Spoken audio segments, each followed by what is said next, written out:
하지만 비문학 2강 시작하겠습니다. 여기 159쪽이고요. 4번에 내용 연결 구조 해가지고요. 먼저 문장 연결 구조 이렇게 나오는데 이 문제가 왜 필요하냐면 오른쪽에 보조단 문제 잠깐 보시겠어요? 그래서 빈칸에 들어갈 접속 부사로 옳은 것은 이런 것들 물어보고 있죠. 그래서 이를테면 빈칸을 주고 나서요. 앞뒤 내용에 따라서 여기에 어울리는 접속 부사가 무엇인가 이런 것들 묻기도 하고요. 그 다음에 우리 왜 다른 국어 시험에는 요즘에 잘 안 나오는데 공무원 국어 시험에만 그리고 2025년에 시험 바뀐다고 예시 문제도 여전히 들어있는 문제죠.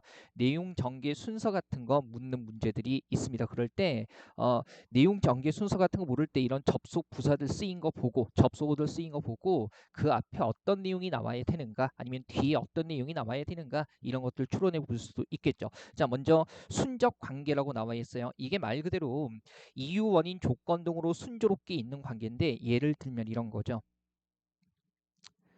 자, 그래서 해가지고요. 그죠? 쭉 어떤 내용이 나와 있다면 당연히 이 앞에는 이 뒷내용과 관련된 뭐가요? 원인이라든가 이유 같은 것들이 나와줘야겠죠. 그죠? 그 다음에 역으로 왜냐하면 이런 식으로 어떤 내용이 시작한다면 바로 이쪽에 뒤에 나오는 것을 원인으로 하는 결과가 앞에 이어지는 게 적절하겠죠. 그래서 이제 내용 정의 순서 같은 거 볼 때 이런 거 보고 파악하는 게 상당히 중요하고요. 물론 역으로 이렇게 그죠? 내용들을 다 준 다음에 이런 자리에 괄호치고 나서 어떤 접속 부사 같은 게 들어가는 게 적절하냐, 어떤 부사가 들어가는 게 적절하냐 이런 것들 물어볼 수가 있겠죠. 자, 한번 보죠. 내용 연결관계 한번 확인해 볼게요. 어렵지는 않아요. 자, 지금 보면 이는 인간에게는 지혜로운 생각과 교묘한 연구력이 있으므로 기회를 익혀서 지임으로 살아가도록 한 것이다. 그러나 지혜로운 생각으로 미루어 아는 것도 한계가 있고 교묘한 연구력으로 깊이 탐구하는 것도 순서가 있다니까 지혜로워도 한계가 있고 순서가 있기 때문에 쉽게 할 수는 없다는 거죠. 그래서 그러므로 성인이라고 할지라도 그죠? 완성된 단계 있는 사람이라 할지라도 하루아침에 짧은 시간에 모두 아름답게 하지는 못한다는 겁니다. 이런 식으로 이제 내용 연결관계 파악할 수 있으면 되죠. 이번에 역적 관계 같은 경우는요. 앞뒤 내용이 말 그대로 반대되는 겁니다. 그죠? 지금 볼게요. 자, 언어가 의사소통의 효과적인 도구가 되기 위해서는 사회 구성원 모두에게 공통적이어야 한다. 그럼 여기서 앞에서는 일단 뭐예요? 공통적이라는 얘기, 그러니까 모두에게 똑같다는 얘기가 나와 있는데 근데 뒤쪽에 말소리와 뜻의 관계는 상황에 따라 얼마든지 뭐라고요? 바뀔 수 있다. 똑같은데 바뀐다라고 얘기를 하고 있으니까 당연히 이럴 때는 그러나라는 역접으로 이어지겠죠. 뭐 그렇지만 하지만 이런 것들 넣을 수도 있을 거고요. 자, 그다음에 전환이라는 것은 뭐냐면 앞 문장의 내용과 다른 방향의 내용을 서술해서 화제의 방향을 바꾸는 거 이야기하는 겁니다. 한번 보죠. 2011년 우리 국민의 인터넷 중독률은 7.7%로 전년도와 비교해서 0.3% 감소했다. 자, 전체 중독률이 감소하는 추세를 보이고 있기 때문에 이를 긍정적으로 볼 수 있다. 일단 인터넷 중독률이 감소하고 있는 건 긍정적이다. 다음 내용 보면요. 더욱 관심을 가지고 해야 하는 부분은 그러니까 이런 거죠. 긍정적인 거 말고 부정적인 측면으로 넘어간다기보다는 더욱 관심을 가지고 봐야 하는 부분 해가지고요. 이거 말고 다른 걸 봐야 된다라고 얘기하고 있는 거죠. 그래서 전체 인터넷 중독군 중에서도 특히 상담이나 치료가 필요한 고위험군의 비율이라 해가지고요. 내용 전환하고 있기 때문에 그런데 같은 게 들어가는 게 적절하겠죠. 물론 전환할 때 그런데 쓰고요. 그런데는요. 이거 참고 삼아 알아두세요. 그죠? 그런데는 역접일 때도 쓸 수가 있죠. 그래서 그런데 같은 경우에 전환 말고 역접에도 쓸 수가 있다라는 거 이거 생각해 두시면 되고요.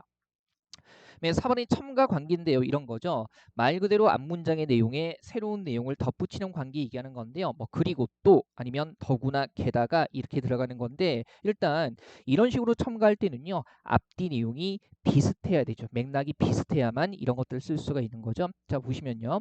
자, 누구나 자유롭게 자기를 표현할 수 있는 인터넷의 쌍방향성은 독자와 작가의 구별을 없애버렸다 해가지고요. 인터넷의 쌍방향성의 영향을 얘기하고 있고요. 그 다음에 독자 스스로 이야기의 중요 지점에 개입해서 뒷이야기를 선택할 수 있는 하이퍼텍스트 픽션이 등장했다 해가지고요.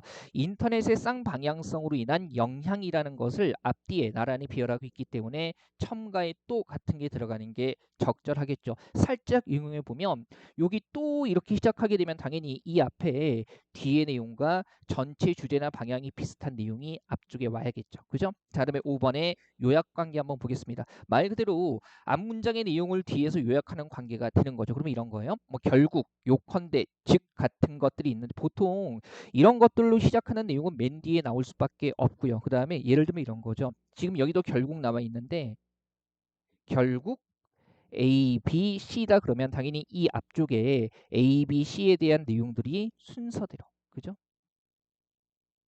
이런 식으로 나와줘야겠죠. 한번 볼게요. 그리스인은 사물 자체에 초점을 두고 사물과 사물 사이에 존재하는 공통의 규칙을 찾아내어 범주화하려고 노력했다.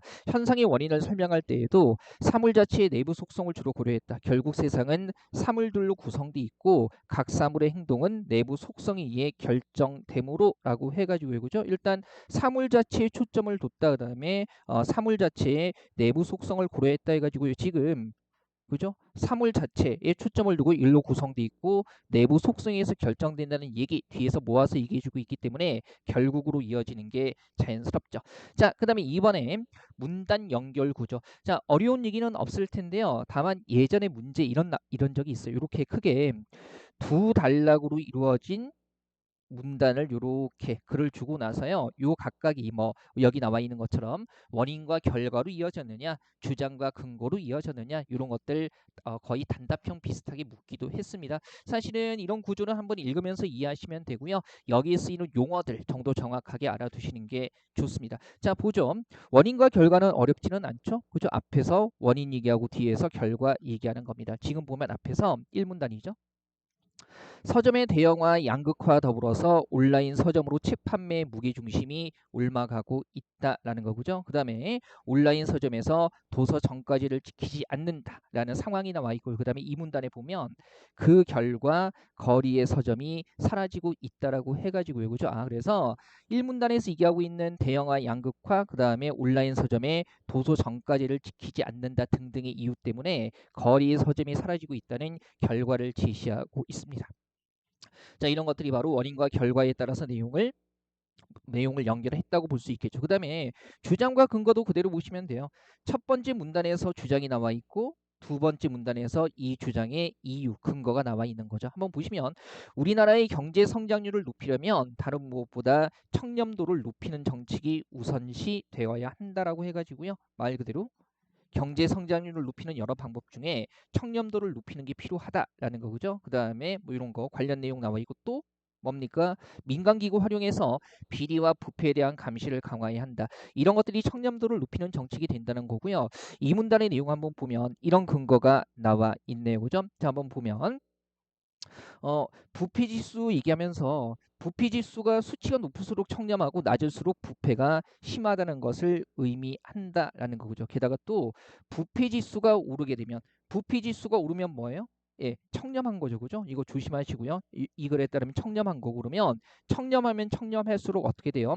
국내 총생산이 오른다 이렇게 되는 거죠. 그래서 이런 근거 청렴할수록 총생산이 오른다는 근거를 가지고 경제 성장률을 높이려면 청렴도를 높이는 정책이 우선시 되어야 한다라고 얘기하고 있는 거죠.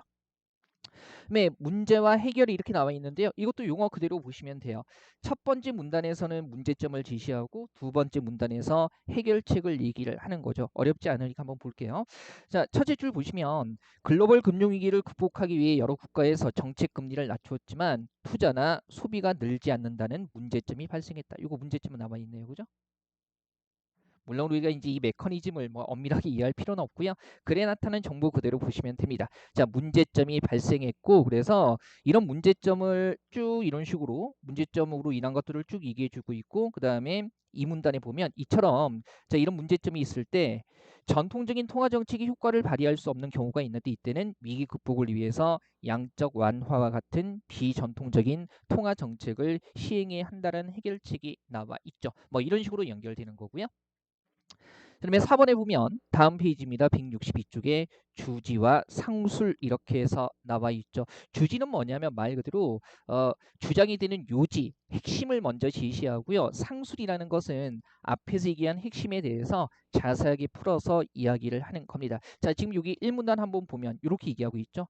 화학적 중독으로 인해서 사망하는 사람의 수라는 핵심 화제를 제시하고요. 그죠? 그래서 일단 보면 뭐 흡연에 50만 명, 그다음에 알코올 남용으로 뭡니까? 50만 명, 그리고 뭐 중독자 100만 명이라고 해 가지고요. 이 화학적 중독으로 인해 사망하는 사람의 수에 대해서 흡연과 알코올 등 이걸 가지고요. 구체적인 수치까지 얘기를 해주고 있는 거죠. 자, 이렇게 자세하게 풀어서 얘기하는 걸 상술이라고 얘기를 합니다.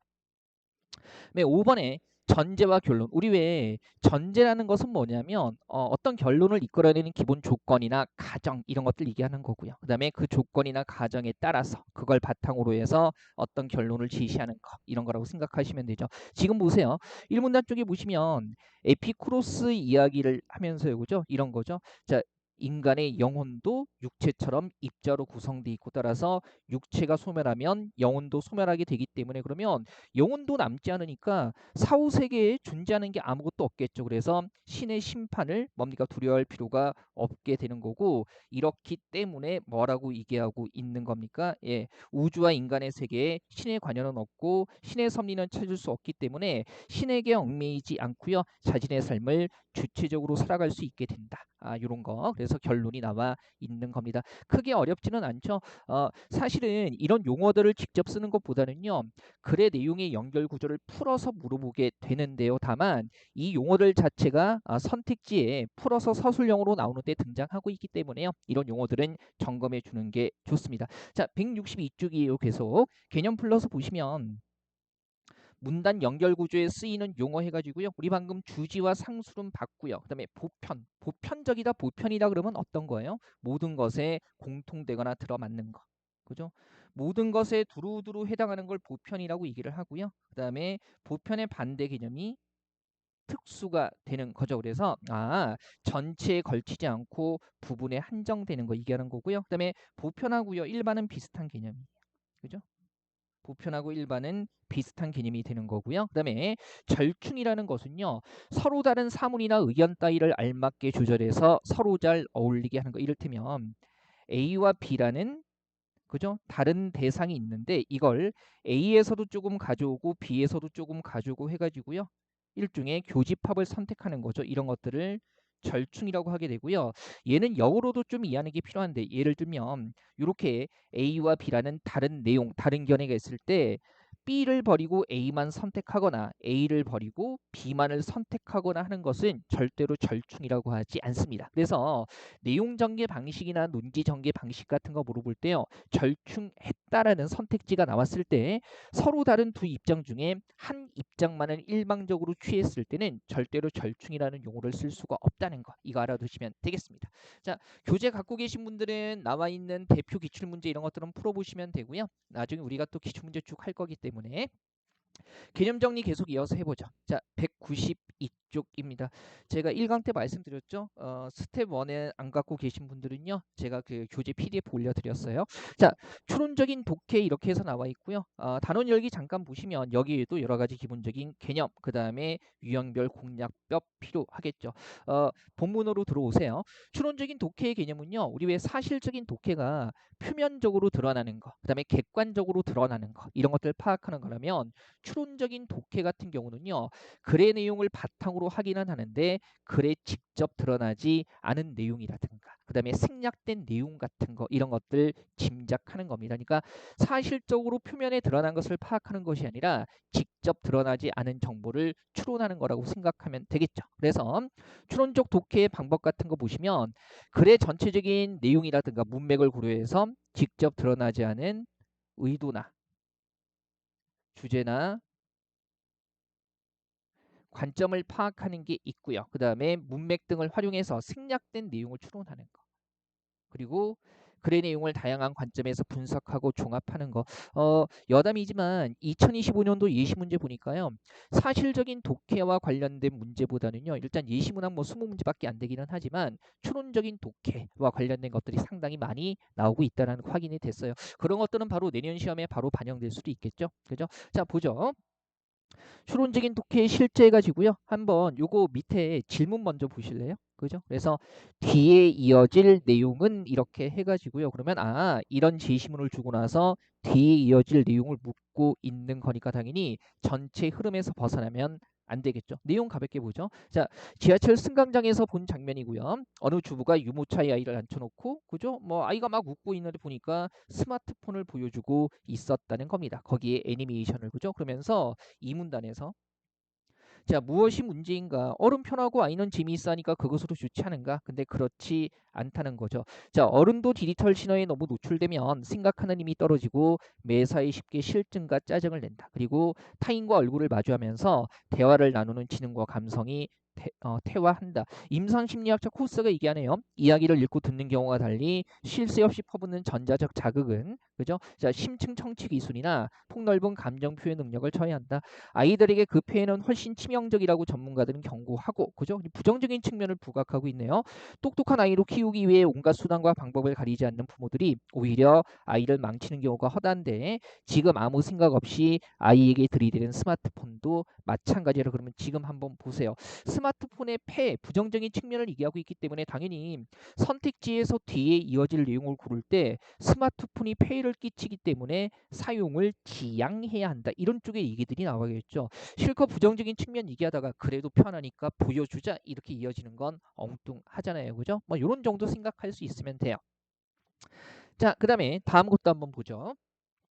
자, 공공재란 모든 사람들이 공동으로 사용하는 다음 페이지입니다. 자, 시설 혹은 서비스를 이룬다. 공공재는 비경합성과 비배제성을 특징으로 하는데, 비경합성이란 특정 재화를 여러 사람이 동시에 소비할 수 있어서 특정 재화에 대한 어느 한 사람의 소비 증가가 다른 사람의 소비를 감소시키지 않는 거고, 비배제성이란 특정 재화의 생산과 공급이 일단 이루어지고 나면, 그죠? 아무도 배제하지 않는다. 즉 생산비를 부담하지 않더라도 소비를 하지 못하게 제한하기 어렵다는 건데, 국방, 치안, 깨끗한 공기 등은 비배제성이 강한 공공재고 이런 것들을 순수 공공재라고 하는데, 비배제성을 지니고 있기 때문에 당연히 뭡니까? 비용을 부담하지 않는다는 거죠. 그래서 사익을 추구하는 민간 부분이 아니라 정부나 지방자치단체 등의 공공 부분에서 효율성을 고려해서 순수 공공재를 생산해야 한다는 겁니다. 필요한데 비용을 지불하지 않으니까 이윤이 남지 않을 거고요. 그러면 민간에서 이런 것들을 공급하지는 않겠죠. 그래서 공공 부분에서 공급해야 한다는 거고요. 자, 왜냐하면 순수 공급재는 공공재는 이거라는 특성이 있기 때문에 뭡니까? 민간 부분에서 순수 공공재를 생산 공급하면 순수 공공재를 소비하면서도 당연히 돈 내지 않을 거고, 그래서 효율성이 떨어진다는 겁니다. 이미 지금 보세요. 순수 공공재 같은 경우에 뭡니까? 비배제성이 강하다. 비배제성이 강하다는 것은 뭐예요? 생산비를 부담하지 않는다. 이렇게 나와 있기 때문에, 그래서 순수 공공재는 비배제성이라는 특성이 있기 때문에 생산비를 부담하지 않는 소비자들이 나타날 거고, 결국 민간에서 공급했을 때 효율성이 떨어지기 때문에, 그죠? 공공에서 공급을 해야 한다. 어차피 우리가 이거 뭐 주관식으로 하는 거 아니고요. 객관식으로 짝 잡아서 나오니까 제시문 자체에 나와 있는 정보를 바탕으로 해서요. 빈칸에 들어갈 말 추론할 수 있으면 되겠습니다. 자, 추론적 독해를 위한 이론 해가지고요. 몇 가지 이제 추론의 종류 같은 거 볼 텐데요. 추론적 독해의 전제는 가볍게 보시고요. 추론의 종류에 연역적인 추론이라는 게 있어요. 그죠? 2025년도 20문제에 보면 이 명제와 관련해서 3단 논법 활용하는 것들이 나와 있던데, 일단 물론 시험에서 얘가 연역인지 귀납인지 유비인지 용어상으로 묻지는 않아요. 다만 활용될 수 있는 게 추론 방식으로도 활용이 되고요. 그 다음에 내용 전개 방식과 관련해서 이런 연역 추론이나 귀납 추론이나 유비 추론 같은 게 나오고 나서 유사한 논지 전개 방식이 쓰인 걸 선택지에서 찾는 것, 이런 쪽으로 응용되기도 합니다. 그래서 확인은 해 두셔야 되고요. 자, 연역 추론 대표적인 예 나와 있고요. 이게 개념이 뭐냐면 일반적인 사실이나 법칙을 전제로 해서 특수한 사실을 결론으로 이끌어내는 추론을 우리가 연역 추론이라고 얘기를 합니다. 지금 보세요. 모든 인간은 죽는다라는 것은 전체에 해당하는 일반적인 사실이고, 그다음에 소크라테스는 인간, 요 인간의 범주에 해당되는 특수한 존재죠. 그리고 따라서 이 소크라테스 역시 뭡니까? 전체에서 깔았던 것처럼 죽는다라는 결론. 그래서 모든 인간은 죽는다라는 전제를 바탕으로 해서 소크라테스라는 특정한 인간도 죽는다라는 결론을 이끌어내는 것, 이런 것들을 연역적인 추론이라고 해요. 이렇게 전체 일반 인수를 대전제라고 하고요. 그 다음에 대전제의 전체와 관련되는 특수한 부분을 연결하는 걸 소전제라고 하고요. 그리고 이제 소전제에서 언급했던 이 특수한 부분도 역시 대전제와 마찬가지 결론이 이렇게 된다. 이렇게 얘기하는 걸 우리가 결론 부분이라고 이야기를 합니다. 당연히 이 부분에서는요. 특징 보세요. 그죠? 자, 3단 논법이 대표적이고요. 대전제와 소전제가 타당하면 결론은 언제나 타당합니다. 그죠? 어차피 소크라테스가 인간 자체에 포함되어 있기 때문에 대전제가 타당하면 소크라테스가 죽는다라는 것도 타당할 수밖에 없는 거죠. 물론 대전제와 소전제가 타당하지 않다면 결론은 성립하지 않고요. 그리고 한번 보세요. 어차피 여기서는 새로운 사실을 발견할 수가 없어요. 왜냐하면 결론에서 얘기하는 것 자체가 이미 대전제에서 언급한 거기 때문에 새로운 사실을 발견할 수 없죠. 자, 뭐 연역 추론의 특징으로 적절한 것은 적절하지 않은 것은 이렇게 묻지 않으니까 그냥 확인만 하시면 되고요. 다만 오히려 이제 시험에 응용되는 건 뭐냐면 뭐 내후년 시험을 감안하지 않더라도 이런 거요. 자, 소전제와 결론만 주고 대전제가 생략된 대전제를 묻는 형태, 이게 이제 앞으로 계속 나오게 될 형태인데 이때는 이렇게 그죠? A는 B다가 뭐가 되는 거예요? 대전제가 되는 거죠. 보세요. 이런 거예요. 지금 결론이죠. 결론은 소크라테스는 이렇게 볼게요. 죽는다. 그 다음에 소전제는 소크라테스는 인간이라는 거죠. 그러면 보세요. 우리가 왜 이걸 결론으로 줬을 때 결론이 타당하다는 것은 그죠? 예외가 없다는 거거든요. 그럼 지금 보세요. 아주 단순하게 그죠? 자, 소크라테스는 인간이다. 그러면 소크라테스는 어디예요? 인간이에요. 그리고 소크라테스는 모든 소크라테스가 아니라 소크라테스는 죽는다라는 결론이 항상 타당하려면 어떻게 돼요? 어떻게 돼야 돼요?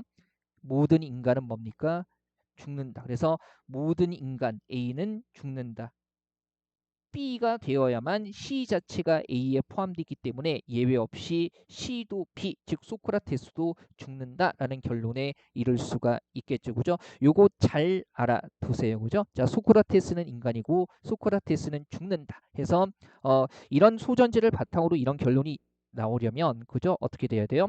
모든 인간이 죽는다라는 결론이 있어야만 소크라테스 C도 결국 죽는다라는 결론이 항상 참일 수밖에 없는 거죠.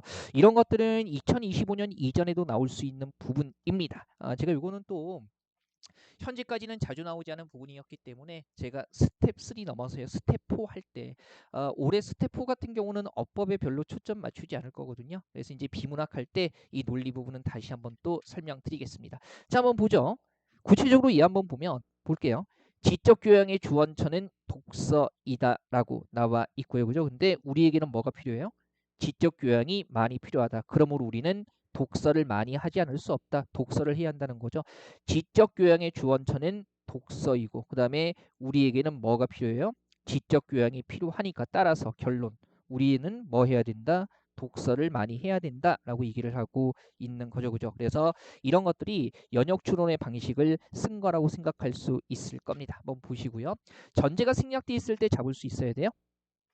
이번에 귀납 추론 같은 경우는요. 귀납 추론은 연역 추론과 반대라고 생각하시면 돼요. 여기 보세요. 사람도 숨쉰다, 동물도 숨쉰다, 꽃도 숨을 쉰다 여러 사례가 나와 있고요. 그 다음에 이런 구체적인 사례가 포함되는 전체 생물도 뭐 숨을 쉰다라는 결론을 끌어내고 있습니다. 그래서 구체적인 사례나 사실을 전제로 해가지고요. 그 공통점을 바탕으로 보편적인 법칙이나 원칙을 끌어내는 걸 우리가 귀납 추론이라고 얘기를 해요. 일단 그게 개념이고요. 자, 다음에 특징 한번 보시면 여러 사례와 사실을 바탕으로 결론을 내리지만 예외가 확인될 경우에 당연히 결론은 거짓이 되고요. 연역 추론과는 다르게 이미 확인된 것을 그죠? 세부적인 것을 또 확인하는 게 아니라 여러 사례를 바탕으로 그죠? 공통점을 끌어내는 거기 때문에 새로운 지식을 도출할 수 있습니다. 그죠? 자, 3번의 예시 한번 보죠. 보세요. 일단 요 예 보면 우리나라 같은 경우에 미국식 배심제의 도입에 신중해야 한다라는 결론이 나와 있고요. 그죠? 그걸 가지고 뭐예요? 이 문단 보니까 그죠? 프랑스, 독일, 일본의 사례에서도 이런 거 신중했기 때문에 뭐 도입했다가 폐지도 하고 그랬기 때문에 우리 역시 그런 사례를 따라서 조심해야 된다라는 결론을 내리고 있는 거죠. 이런 것들을 귀납 추론이라고 얘기를 해요. 연역 추론, 귀납 추론이 가끔 용어가 헷갈리는데요. 연역 추론은 요거 지금 이응으로 시작하잖아요. 그래서 일반적인 것에서 이응으로 시작하니까 전체적인 게 먼저예요. 일반적인 것에서 특수한 거. 구체적인 것을 끌어내는 거고요. 귀납 추론은 기억으로 시작하잖아요. 그죠? 그래서 기억 뭡니까?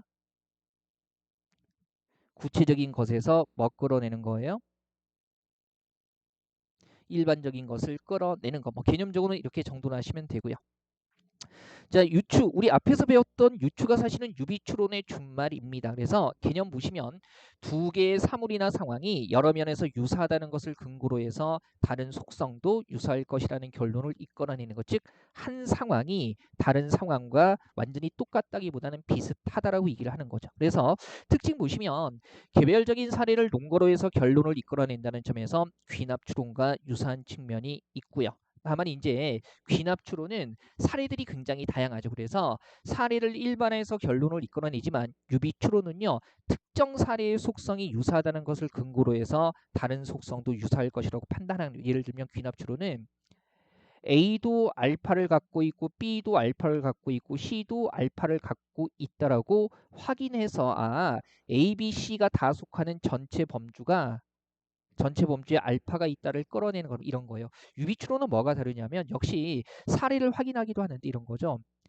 A라는 대상이 기억, 니은, 그죠? 기억, 니은이 있기 때문에 디귿이라는 속성을 갖고 있는데 B라는 다른 대상을 봤더니 기억과 니은이라는 속성을 갖고 있다는 거죠. 그래서 확인하지는 않았지만 얘도 A와 비슷하게 디귿과 유사한 속성을 갖고 있다라고 추론하게 되는 거죠.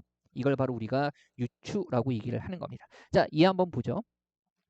이집트 문명과 황하 문명 얘기하고 있고요. 일단 보니까 큰 강 유역, 교통과 농업 발달, 청동기 문자. 그래서 이집트 문명에서 종교와 정치가 결합돼서 나타나는데 황하 문명도 여러 속성이 비슷하기 때문에 아직 직접 확인하지는 않았지만 종교와 정치가 결합되었을 것이다 라고 추론하는 거죠. 이런 것들을 우리가 유비추론이라고 얘기를 하고요.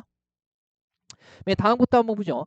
기존의 틀을 벗어나려면 새로운 가치가 필요하다. 그래서 기존의 틀을 벗어나는 것을 뭡니까? 운동선수가 띠틀을 넘는 상황과 비슷하다라고 얘기를 하고 있네요. 자, 운동선수가 띠틀을 넘으려면 도약대가 있어야 하듯 낡은 사고, 인습 그리고 변화에 저항하는 틀을 뛰어넘기 위해서는 믿고 따를 분명한 디딤판이 필요하다. 또한 기존의 틀을 벗어나려면 운동선수가 띠틀을 향해 달려가는 것처럼 변화하고자 하는 의지도 필요하다. 도전하려는 의지가 수반될 때 띠틀 너머에 새로운 사회를 만날 수 있을 것이다. 기존의 틀을 깨는 변화를 향한 도전은 새로운 시대 정신을 낳는다 해가지고 이런 거죠. 자, 운동선수가 띠틀을 넘기 위해서 뭐가 필요해요? 도약대화. 그죠? 그 다음에 의지가 필요하듯이 바로 기존의 틀을 벗어나기 위해서도 뭡니까? 새로운 가치와, 그죠? 그 다음에 의지가 필요하다 해가지고요. 비슷하다라는 식으로 얘기를 하고 있죠. 그죠? 자, 이런 것들 바로 우리가 유추라고 얘기를 하는 거고요. 자, 물론 비운학 말고 문학에서도 상당히 다양하게 활용되는 게 유추예요. 그래서 지금 보세요. 자, 행랑채가 퇴락해서 지탱할 수 없게끔 된 것이 세 칸이었고, 그죠? 그래서 일단 보니까 앞서 비가 쓴 지 오래됐던 거, 손대지 못했던 거, 그 다음에 나머지 한 칸은 비를 한번 맞고 샜던 것이라 서둘러 기아를 갈았다 해가지고요. 일단 집을 수리한 경험을 얘기하고 있고요. 그 다음에 사람의 몸에 있어서도 마찬가지다라고 해가지고요. 그죠? 그래서 잘못을 알고 바로 고치지 않는 사람과 바로 고치는 사람의 상황이 어떻다고요? 그죠? 이런 거죠. 잘못을 알고서도 바로 고치지 않으면 나쁘게 되는 것이 나무가 썩어서 못 쓰게 되는 것과 같고, 잘못을 알고 고치기를 꺼리지 않으면 다시 착한 사람이 될 수 있으니 저 집의 제목처럼 말끔하게 다시 쓸 수 있는 것이다라고 해가지고요. 그죠? 나무가 썩어서 못 쓰게 되는 상황, 그 다음에 제목을 다시 쓸 수 있는 상황과 유사하다라는 식으로 얘기를 하고 있죠. 그죠? 사람의 잘못을 고치는 상황과 그 다음에 나무, 즉 제목을 다시 쓸 수 있는 상황, 못 쓰는 상황, 이런 것들이 비슷하다라고 이야기를 하고 있어요. 이런 것들이 바로 유추의 방식이 되는 거죠. 그죠? 자, 이건 추론적인 독해의 이러한 내용들은요. 앞으로도 뭐 당장 내년 시험뿐만이 아니라 앞으로도 다양하게 활용될 수 있는 부분이기 때문에 일단 개념 정도 명확하게 정돈해 주시고요. 자, 개념적인 부분은 이제 비판적인 독해만 나와 있는데요. 요거는 잠깐 숨 좀 돌렸다가 3강에서 계속 이어서 보도록 하겠습니다.